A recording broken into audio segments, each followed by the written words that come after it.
Hello साथीहरु नमस्ते है। म चाहिँ के भन्दाखेरि सानो एउटा प्रोब्लम आइरहेको थियो। बाटोमा हिँड्दा हिँड्दै गर्दाखेरि रिचार्ज किनेको। अब रिचार्जको चाहिँ पिन नम्बर चाहिँ यसो कोटाउँदाखेरि पिन नम्बर अलि धेरै नै कोटाइएछ। अब त्यसपछि चाहिँ गयो, पिन नम्बर चाहिँ गयो। अब त्यसलाई चाहिँ सल्भ कसरी गर्ने हैन। अब यो सबभन्दा मेन प्रोब्लम चाहिँ हो हैन सबैको। त्यसैले यो चाहिँ प्रोब्लम म सल्भ गरिरहेको छु। तपाईहरुको पनि त्यस्तै समस्या छ भने चाहिँ एकचोटी हेर्नु होला। यो भिडियो हेरेर चाहिँ तपाईको जुन पिन हुन्छ नि हराएको पिनबाट पनि आफ्नो रिचार्ज फिर्ता गर्न सक्नुहुन्छ। तपाईले किनेको रिचार्जको पैसा तपाईको मोबाइलमा ल्याउन सक्नुहुन्छ। त्यो चाहिँ म तपाईलाई सिकाउँछु।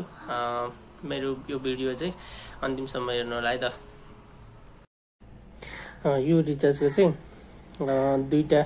तीनवटा नम्बरहरू छैन बीचमा चाहिँ। अब यो रिचार्जको म मेरो मोबाइलमा हाल्न खोज्दाखेरि पनि म धेरै ट्राई गरेँ, नम्बर मिलाउन सकेन हैन। अब चाहिँ यसलाई चाहिँ मैले कसरी सल्भ गर्छु हेर्नु होला। तपाईहरु पनि आफ्नो रिचार्ज कार्ड चाहिँ त्यसरी सल्भ गर्न सक्नुहुन्छ समस्या आयो भने।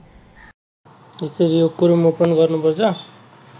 क्रोमबाट चाहिँ सर्चमा जाने, त्यसपछि PIN पिन अनि रिकभरी RECOVERY.net.ntc.net हान्ने। त्यसपछि त्यसलाई सर्च गर्ने है।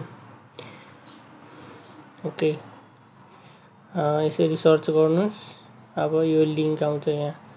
यो एन्टी रिचार्ज कार्ड सपोर्ट भन्ने आयो। Pin recovery anti recharge card Nepal telecom. यसलाई चाहिँ क्लिक गर्नुहोस्।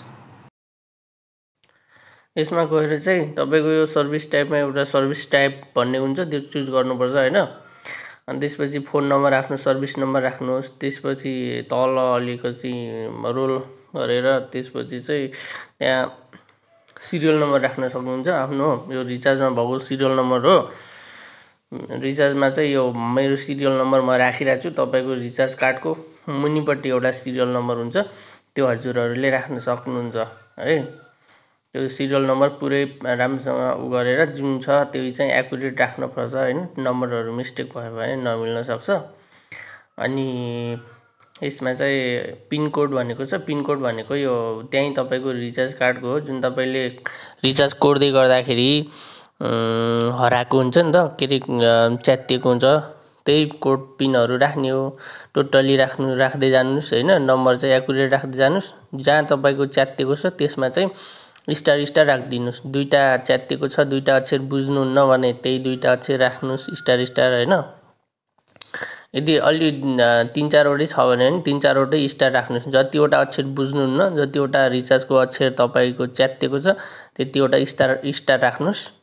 त्यसपछि चाहिँ तल एउटा चाहिँ यो रिचार्जको राखिसकेपछि फेरि एकचोटी चेक गर्नुस् नम्बर सही छ कि छैन। त्यसपछि तल क्यारेक्टर भन्ने छ। क्यारेक्टरमा चाहिँ यो तल दिइराखेको छ, यो जुन मेरोमा 890GHI दिएको छ। यस्तो कोड हजुरहरुकोमा पनि दिएको हुन्छ, त्यो चाहिँ राख्नुपर्छ है। त्यो मैले राखिसके। अब त्यसपछि चाहिँ यहाँ भेरिफाई भन्ने हुन्छ। भेरिफाईमा क्लिक गर्यो भने यस्तो देखाउँछ। अब यसमा कन्फर्म गर्ने बित्तिकै हजुरकोमा रिचार्ज आइहाल्छ।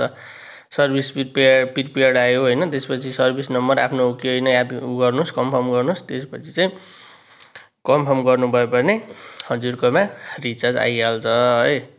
यति गर्नुभयो भने तपाईले आफ्नो जुन च्यातिएको रिचार्जबाट पनि आफ्नो मोबाइलमा रिचार्ज लिन सक्नुहुन्छ। हस्।